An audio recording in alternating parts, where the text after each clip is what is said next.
Welcome to Sales for Nerds. I'm your host and chief nerd, Ruben Swartz. If you started a business because you love serving clients but realized you didn't like the sales and marketing aspect of running that business so much, this is the podcast for you. Sales and marketing doesn't have to suck. It can actually be a lot of fun. And on this show, we're going to teach you how to connect instead of network, teach instead of market, help instead of sell, so you can keep serving people even while you're building your pipeline and growing your business. Now let's get to it. Today, I'm super excited to have with me Franklin Taggart. He is the host of the Your Own Best Company podcast for solo consultants, people who like working by themselves. And he is also, you can find him at franklintaggart.com.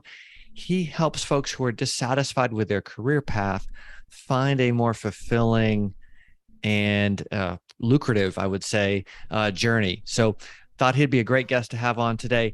Unfortunately, due to his time zone, he is still drinking coffee. I am not. I have some Prodigal Pinot Noir in my glass. Franklin, welcome to Sales for Nerds.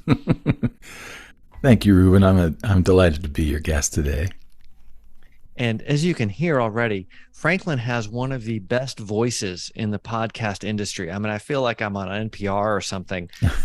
Just the quality of the audio and the voice itself. I feel like I'm a little bit out of my league here. But anyway, Franklin's a very nice guy, and I thought he's going to have some interesting things to share with you today. And I guess let's start, as we usually do, with the origin story. Yeah. Did you grow up thinking, gosh, I'm going to help these dissatisfied corporate types launch their own consulting businesses? No, I didn't have that in mind at all. From the time that I was about 9 or 10, I was a big fan of shows like The Brady Bunch and The Partridge Family. And my dream career was being a musician. So that was how things started for me. And he's got a guitar in the background here, which I'm guessing is not quite as ornamental as the guitar on my wall. I still use it from time to time, yeah. That's I just awesome. retired. I just retired from music performance just a few months ago. But I still do a lot of writing and I just set up my room to do more recording. So I haven't completely lost the bug. And I'm actually thinking about starting to teach some guitar lessons around the neighborhood again, just to make it interesting. But nice. Yeah, I just don't have the time. And it's one of those things that, like, when you don't practice and then you try to get into it, not that I was ever very good, but it's sad because it's like I'm even worse than I remember being. Yeah. So someday. Anyway, so you were thinking about a career in the music business. How did that go? Well, it's really interesting. My career has been one long HR nightmare. I actually have been fortunate to have had a fairly long career in music, but it was interrupted several times by different things of life. But there were two time periods in my music life that I was working full time. One of them was when I was in college, and one of them was for about 10 years, mid 90s to the mid 2000s. I was working full time in music, and in the midst of all of that, I had businesses and day jobs that ranged everywhere from selling church music to social services and working in a crisis center and a boys group home and being a gang intervention specialist and just all kinds of weird experiences that tangled together. And one of those experiences was a friend of mine was a business consultant, and he asked me if I would come and help him facilitate a weekend retreat that he was doing with one of his clients. I said, "Why do you want me to come up there? I'm the last guy that you want to come facilitate anything." And he says, "No," he said, "I just have a feeling about you. I think that you would do really well with this. And I just kind of want you to watch what's going on and report back to me, kind of what you see." So I went, and I found that I really, really enjoyed it. So I did some business consulting for a few years at the corporate level. And that was what enabled me to do the second phase of my music career, and to leave some of those side jobs and side things behind and to really focus more on the full-time music idea.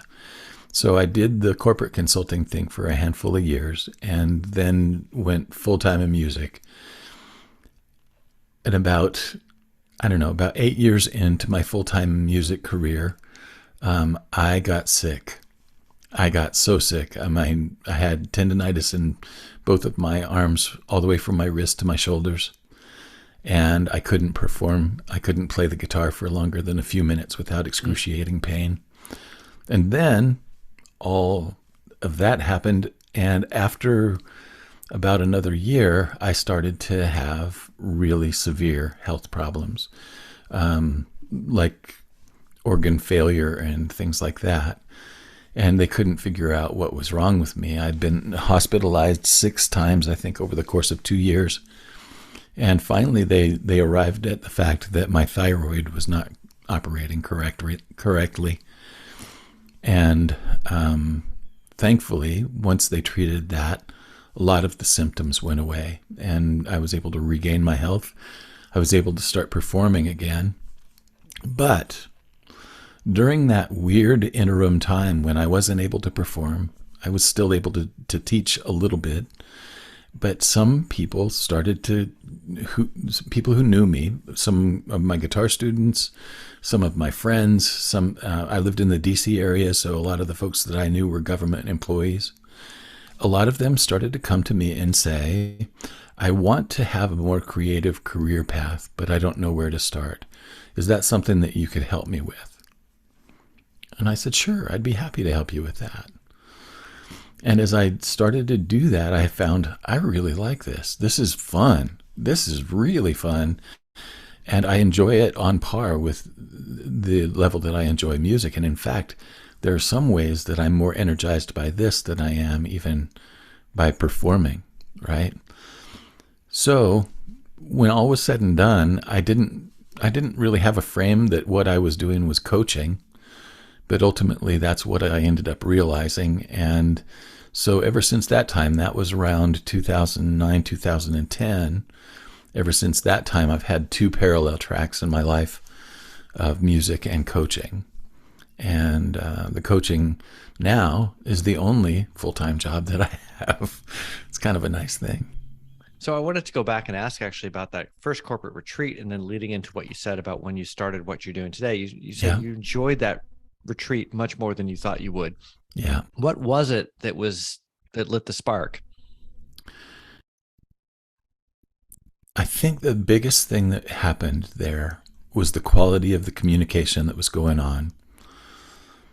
I mean, of course, it was a weekend retreat. So at the beginning of the retreat, everybody's defenses were up. But by the time that we left on Sunday, the defenses had dropped. They were able to get some really incredible work done.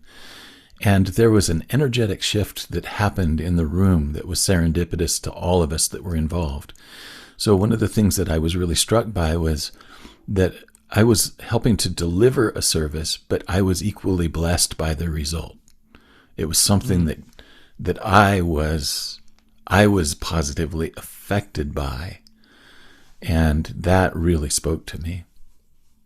And then when you started doing this for your dissatisfied government officials, was it similar? Very. Again, I tell another story. The telltale sign for me was I had just had major surgery one morning in 2010 to repair my lung. My lung had compressed and developed scar tissue around it, so it wouldn't reopen when they drained it. So what was really interesting is that I had had major surgery that morning. I was hopped up on every kind of narcotic that you can imagine. I have a good friend who is the chaplain at the hospital that I was in. He also happens to be a musician.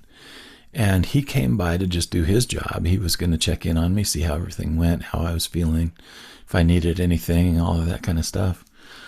But he came in and we just started having a chat. And we ended up talking about his music career and his desire to kind of transition from hospital chaplaincy more into the music career.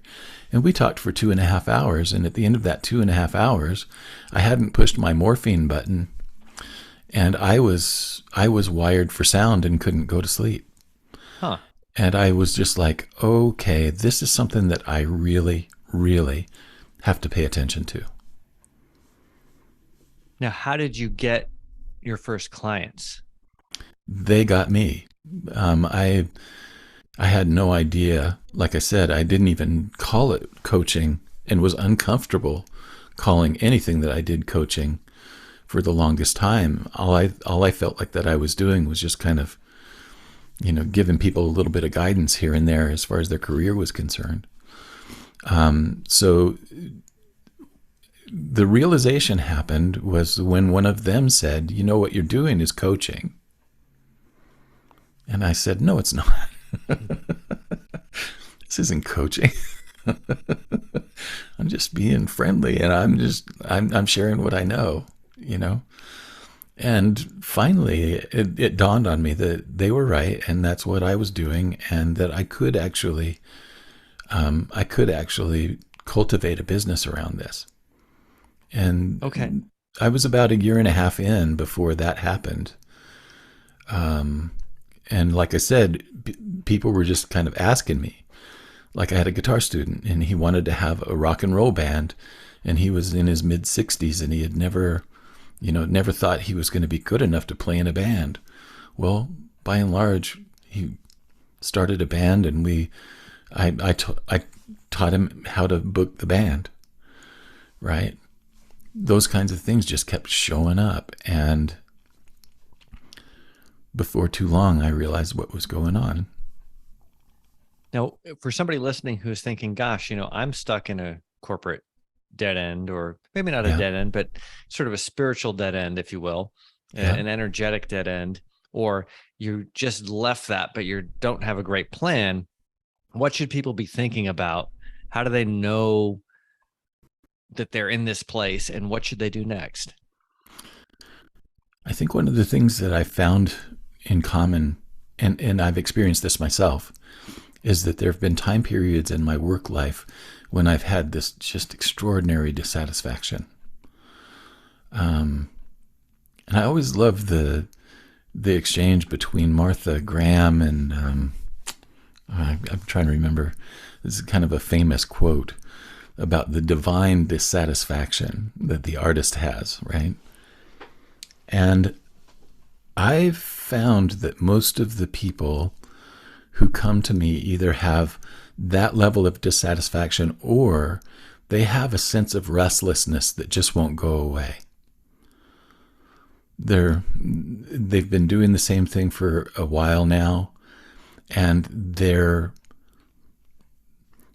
experiencing a sense that something now has to change.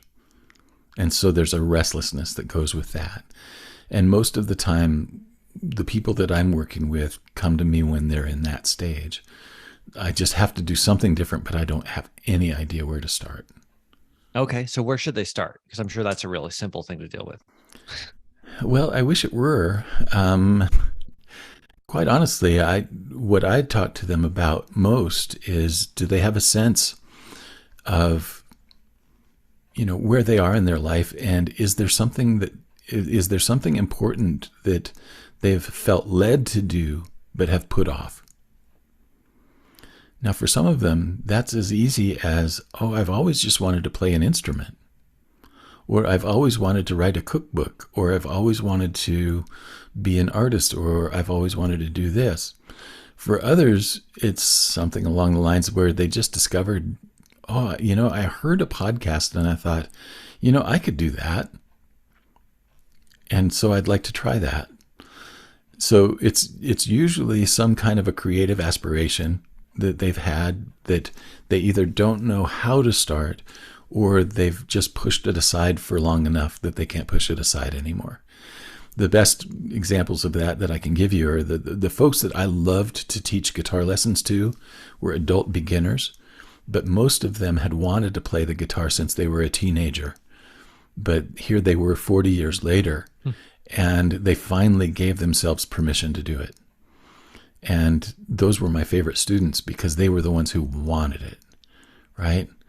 And most of the folks who come to me for coaching are coming to me because they're ready for something. They want it, but they're not quite sure either what it is or how to get it. Now, as much as I want to follow this rock and roll path to its conclusion for me, let's focus a little bit on the folks who are going to do this creative journey, creative endeavor in a business perspective. Yeah.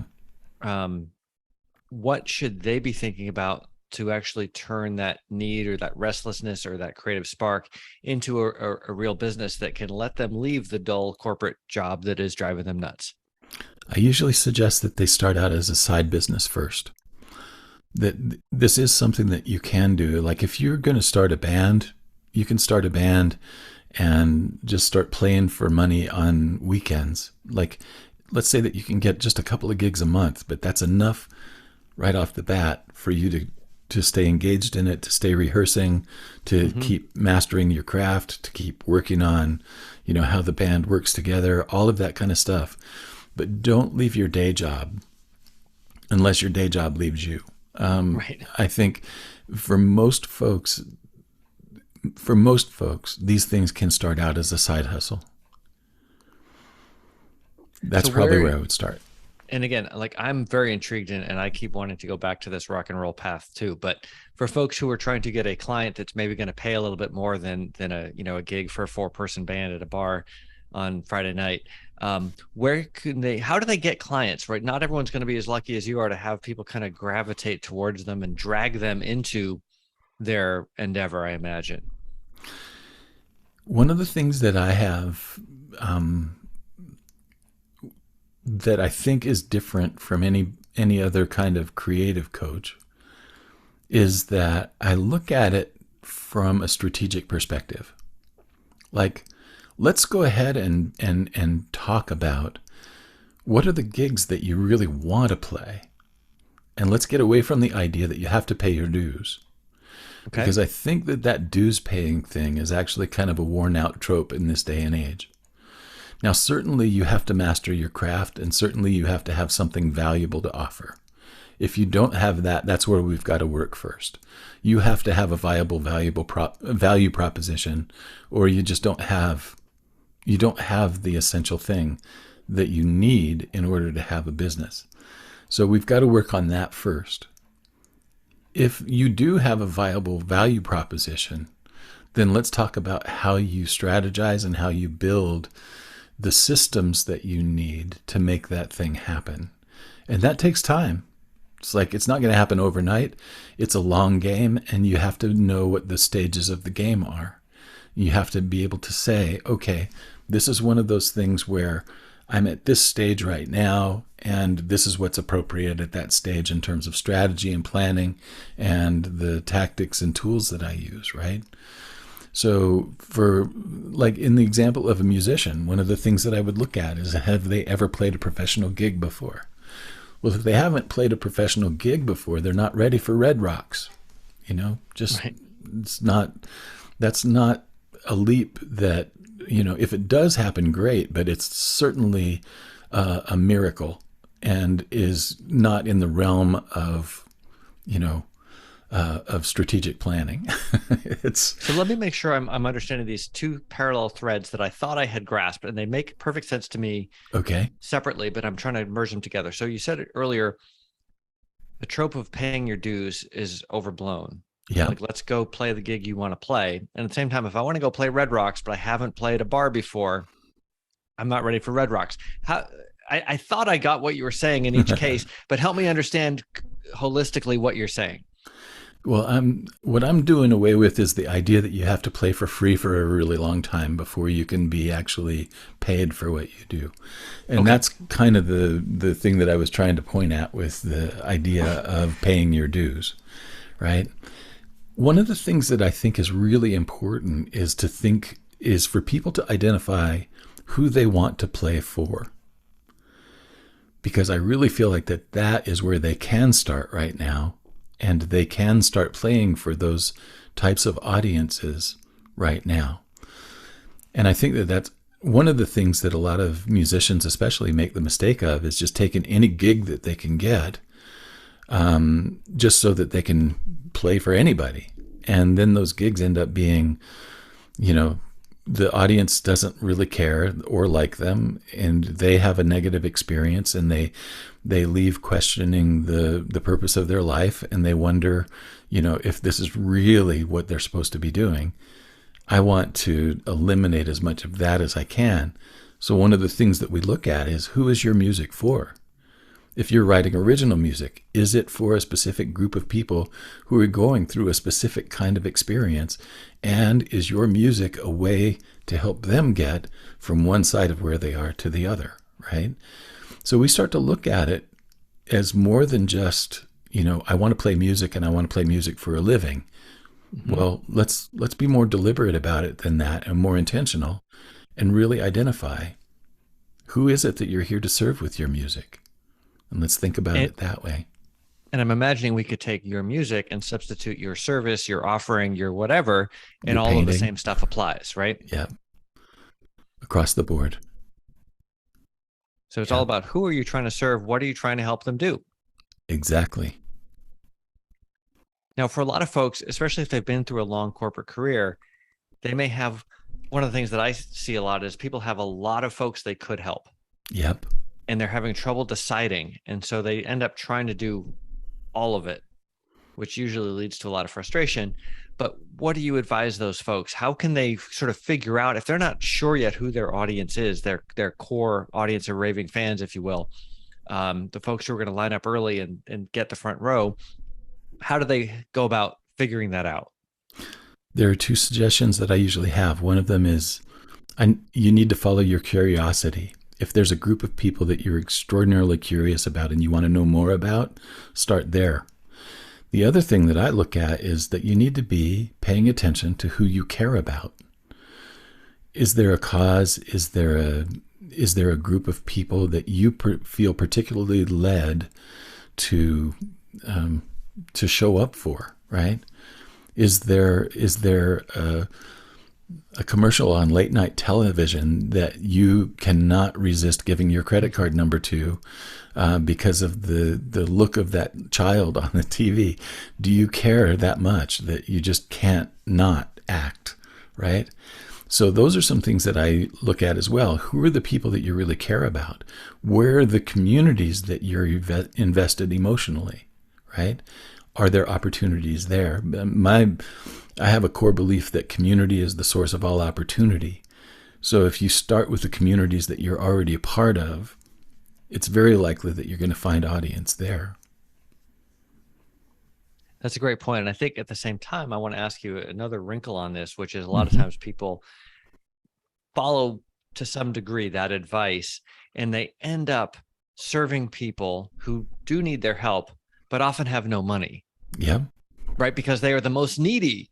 And these people are there to help. And oh my gosh, these people need my help. And how can I not help them? And sometimes that's great, but it also is often leads to a lot of burnout, because these folks are working really hard and not really making much money.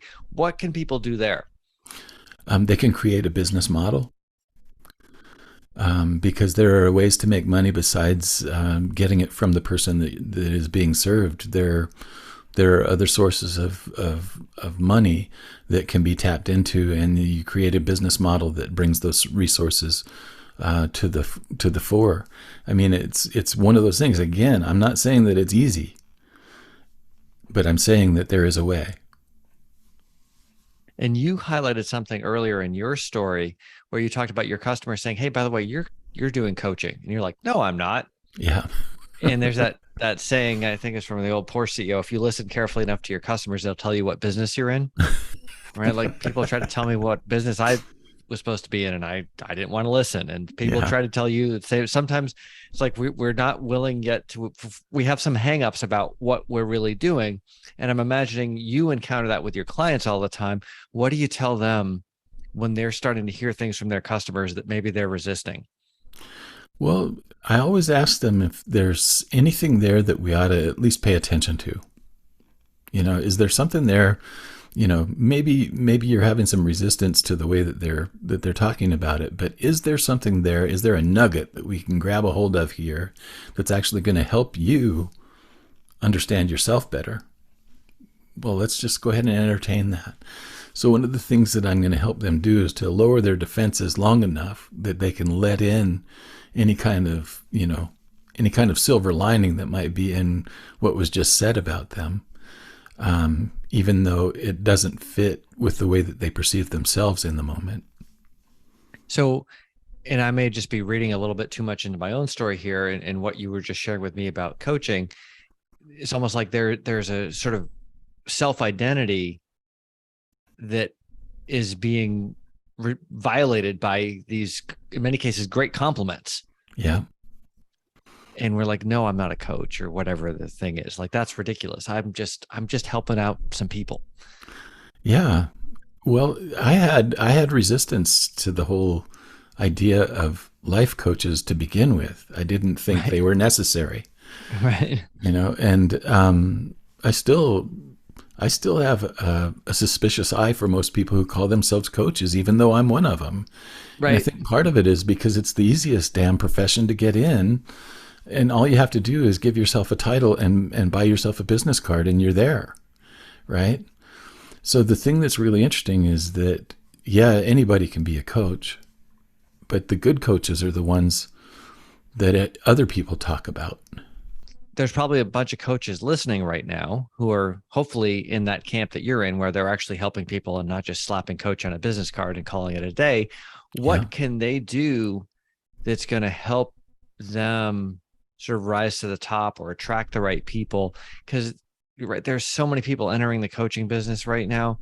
And I think it's a little bit like the real estate business was. Like, whenever there's lots of seminars on how to make money in real estate or coaching or whatever, then you're going to have a whole bunch of people who aren't really helping folks. They're just there for the money. Yeah. What about the folks who, I mean, hopefully they're making good money too, but they're actually helping people? How can they, in their own head and in the market, differentiate themselves? I think the main thing is that don't believe your own PR. It's like, yeah, you've got to put your message out there, but quite honestly, you're not the greatest thing since sliced bread, and you're not actually a thought leader. You're actually just a human being that has had some experiences that are valuable. So that's good. Let's just go there. I think humility is really an important quality for a coach to have. I want my clients to know that I'm actually meeting with them with a little bit of fear and trepidation, because I don't know that I can deliver for everybody. That's an unknown at the beginning of a relationship. And I may not be the right coach for you. And I'm willing to say that up front. Most coaches aren't willing to say that up front. And if they aren't willing to say that up front, you might want to go ahead and take advantage of their money back guarantee before you spend the money. And the thing that I look at with coaching is like, what I know is that I will show up for you, and I will listen to the circumstances that you're in, and I will find the best resources that I know how to find to cover the bases that are presenting themselves in your situation. And even then, I can't guarantee that the results are going to be yours. That's up to you, largely. And whatever's not up to you may be up to fate, and I'm not in charge of that at all, right? So you're not one of those coaches that offers a money back guarantee? I have offered money back to people before when I realized that I could not help them. But I don't have a little logo on my website that says 30 days. Right. But I have given people their money back if I've reached a point where they're not being helped. I'm not going to waste their money. Now, I think you raise a number of interesting things here, and I'm going to try to consolidate it in a single question to make this as easy for you as possible. But I think a lot of it is, do you have the right match with yourself and your client? Yeah. And sometimes things are great and sometimes they're not. And how do you sort of sort through, how do you let people who apply to work with you how do you guys mutually figure out, do we have a great match or not? That's a great question. And I can tell you that most of the time that I'm pretty much led by my hunches more than anything else. So I don't have this list of criteria. Like this person has to make this much money per year and they have to be able to pay for a high ticket program and they have to do this and they have to do that and they have to do this. No, that's not the way that I work. It's based on, does my intuition open or close to this person? Does my mechanism here, welcome this person in and say, let's go for it? Or is there a part of my mechanism that is saying, hold off?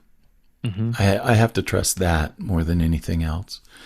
But the thing that I look at, I can tell you the kinds of people that I really enjoy working with. And it's like I was telling you, it's like the person who wanted to play the guitar from the time that they were 13 years old. And they've been buying guitars ever since then, but they've never taken a lesson because they were scared to death that they were going to suck at it. Or they were told by a music teacher in grade school that they couldn't carry a tune in a bucket, But here they were, and they're 63 years old, and they're getting ready to retire in a couple of years, and they want guitar to be central to their retirement experience, right? I want that person in my studio. I want them to come to 3 lessons a week, not just one, because they're the ones who are hungry and they want to do the work. I look for the same kind of qualities in my coaching clients as well. It's like, I don't want somebody who's just ambivalent about what they're doing in their life. I want people who are hungry for a new direction and a change that's going to be satisfying to them. Now, how do you tell? Because I think it's often very easy for folks to express tremendous visceral dissatisfaction with where they're at, but at the same time, not necessarily have that same coherence and emotional drive about where they're trying to go. Yeah. And I'm imagining that you probably run into these people like I do, and it's often like, great, I want to help you, but I don't know if I can, because you're just trying to get away from something. I don't know where you're going to, so I don't know if I can get you there. I can get you out of the burning building, but after that, I'm just going to leave you in the parking lot. That doesn't seem like the best thing to do, versus the person who knows, hey, I'm trying to get over to that mountaintop. Can you help me get there? I'm imagining that makes it easier. It does. It makes it so much easier because they've already told you where they want to go. Here's the thing, though. I'm not... If someone comes to me and they're extremely dissatisfied, there are 2 questions that I have right off the bat. And the first question that I'm automatically curious about: what drew you to the work that you're in the first place? Was this just something that was a convenience and it was a great paycheck, or was it something that you really, really, really wanted to do? And if you can tell me more about that, then we can say, when did that go awry? If it's something that you really wanted to do, when did that change for you? And what facilitated the change? Because very often they can then say, oh, I had this boss 3 years ago, 2 bosses back, that was just treacherous. And ever since then, I've just been calling it in. Yep. So one of the things that then naturally is kind of a response to that is, well, are you sure you're done yet? And have you reached the end of that that particular cycle? That's a good thing to clarify right now. You just need a new boss. That's the number one source of job dissatisfaction, right? Crappy bosses, or bosses you don't get along with. It's pretty common, that's for sure. The second thing that I want to know, though, when they're in that situation, I really want to know where they are in their life around the work. Like, what's going on in your family? How old are your kids? Are you an empty nester? Have you been through a divorce in the last 3 years? Are you about to go through a divorce? I want to know a bigger picture at that point, because very often the dissatisfaction in situations like that isn't just with the job, it's with life in general. And then we've got something different to talk about. So you're not going to solve the real problem if you just fix the job. Exactly. The other thing that I am really, if someone comes to me and they just say, I have to get out of the job that I'm in, but I don't know what I want to do next. Well, one of the things that I'm really a stickler for in American culture, especially in American career culture, is that we don't let people explore. That's not allowed. You can't explore possibilities for yourself. You have to know where you're you have to know where you're going, and you have to know the track to get there by the time that you're 10 years old, right? You have to know which college you're going to go to. Your parents have to have a college fund for you, and you have to have your syllabus all worked out by the time that you're 10. Well, that's just stupid. And I really feel like that at any point in our lives, we're allowed to say, I want to know what else is possible out there, and I'm going to just take some time to explore those possibilities and see if there's anything that calls me, right? So one of the things that I'm a stickler for is facilitating exploration for people. If they don't know what they want to do, I'll meet them there and I'll say, okay, well, the thing that we're going to do is to not decide anything for a while, but you're going to just explore some possibilities and see if there's anything resonant there. Right. Now, how can people explore? Because I'm guessing there's a lot of folks who might be in that state, and maybe they've even been exploring, but not very effectively. Yeah. I think there are a lot of things to look at there. And again, curiosity, I think, is the best thing. I've had a lot of people come to me and they say that they're supposed to follow their passion, but they have no idea what they're passionate about. I don't think that passion is actually a very good indicator as to what you should do with your life. I think it's a result of what you do with your life. Mm-hmm. It's not on the front end, it's on the back end. Same but thing curiosity, with happiness, right? Yeah, happiness is a result. It's not, and if it is a driver, that's great. If you can be happy without having to put time in and work into it, more power to you. I'm happy for you. But the thing that I look at is that I think curiosity is the best indicator that it's something that you need to look into. If you have undying curiosity about anything, follow that curiosity until it's satisfied. That for me has been the thing that has been the most reliable guide in my life, is my curiosity. Yeah, I think there's something very powerful about something I get to learn about versus something I have to study or have to know. Oh, yeah. I'm curious about video editing. So what am I going to do? I'm going to just follow that itch for, a while until it feels, completely scratched. Well, it's not completely scratched yet because I'm still figuring it out and taking classes and learning how to do it and blah, blah, blah. But my curiosity has taken me in a direction that has been a whole lot of fun and very fulfilling. And I feel a sense of accomplishment now when I make even a simple video that, hey, I made that. Right. Oscars, here we come. Franklin, this has been amazing. Where can people find out more about you if they would like to maybe have some help on their journey of exploration? I have a blog. It's called franklintaggart.com. And that is my permanent address. So that's the easiest way. There are a couple of things that I offer on the blog that may be interesting to you. One of them is that if you're somebody who spends a lot of time in a Zoom room and you've spent money on a microphone that still doesn't sound exactly the way that you would like it to, I offer a free microphone placement session. And this is just a free 30-minute session. We're going to get on Zoom and we're going to make your microphone sound as good as it possibly can. No promises, but we're going to make it sound as good as it can. And then the other thing that I offer is a free coaching session called Your Best Next Step Call. And this is a one-time coaching session that I offer. No strings attached, and I'm not going to do any pitching during the session. It is specifically for you to really clarify what your best next step is and where to go from where you are. And that can be scheduled. You don't even have to, do anything but schedule it. And that's at bit.ly/bestnextstepcall. All one word, no spaces. And we'll have all those links in the show notes, of course. And don't forget to check out the Your Own Best Company podcast. And as you can hear from Franklin's voice and the way it all sounds, take him up on the mic check offer if you're thinking about doing a lot of Zoom stuff. Yeah. Franklin, thanks so much for joining me. Cheers. Oh man, this has been a blast. I'm hoping this won't be our last conversation, Ruben. I have a feeling it's not. Thanks for listening. Drop an iTunes review or a review wherever you listen to this podcast.